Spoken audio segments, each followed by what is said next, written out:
it's pretty hard to have a Herculean physique and to live the quality of life to an advanced age that I'm talking about here.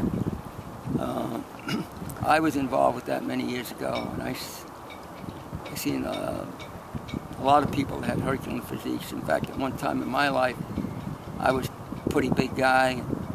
A lot of people I competed with have long since gone. And I'm not saying that you can't have a muscular physique and be a healthy person. I'm not saying that at all. But it depends upon what your goals are, what you're striving for. But I found out as you get older, your priorities change. I remember when I was a young fella, when I was 16, 17, I was someplace between 190, 200 pounds of solid muscle. I just loved working out. I loved training, and I trained very, very, very heavy. I had a system of training I developed what was called an overload system.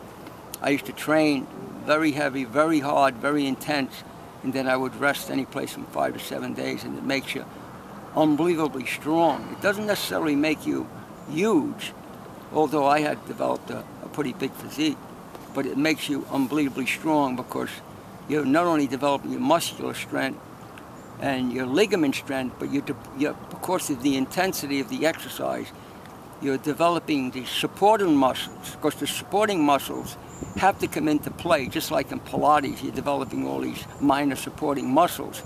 But when you do that overload system, because the resistance is so heavy that in order to do it correctly, the supporting muscles have to be activated and come into play.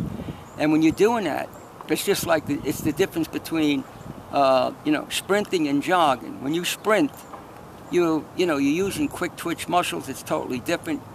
And when you're sprinting or you're training with heavy resistance, which I'm not saying this is for everybody. This is, be very careful how you interpret what I'm saying. When you're sprinting or training very heavy, your body's naturally producing more HGH and more testosterone because you're creating a demand for it. So your body will respond.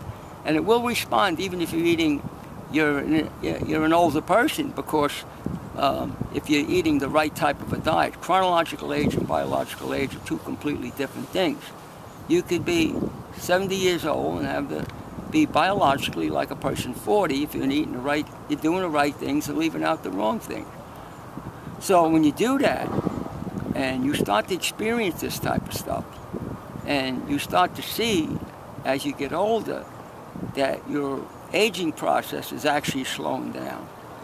Now, there's a lot of people looking for, the fountain of youth and HGH and testosterone and these nutraceuticals, and they're looking to, they think they're going to stop the aging process. Well, I don't know what's going to happen in the scientific world, but we got some fabulous things coming down the road with non-differentiated stem cells, which now they're taken from adipose stem cells, and they can become a differentiated cell. In other words, a non-differentiated stem cell can become a heart cell, become a kidney cell, a brain cell, and that's not in the future. That's actually happening right now. Then with peptides, with the new science of peptides, if the federal government here and the FDA allows some of these, the information to become mainstream and for people to start to utilize it, we're on the verge of some fabulous, fabulous things in the near future. And of course, I hope that people just don't take that and disregard their dietary lifestyle and say, well, if something goes wrong, I'll just, go to a hospital, go to a doctor and have the doctor give me some non-differentiated stem cells and repair my heart or repair my kidney. That's not really the right way to do it. But the key is, the great thing about it is with accidents, if you have a bad injury now with stem cells by injection, non-differentiated stem cells, there are doctors in the world that are doing that and getting great results. And it's still in the early stages. This is cutting edge. It's going to definitely help with the degenerative diseases. To what degree? Our future holds a tremendous amount of promise.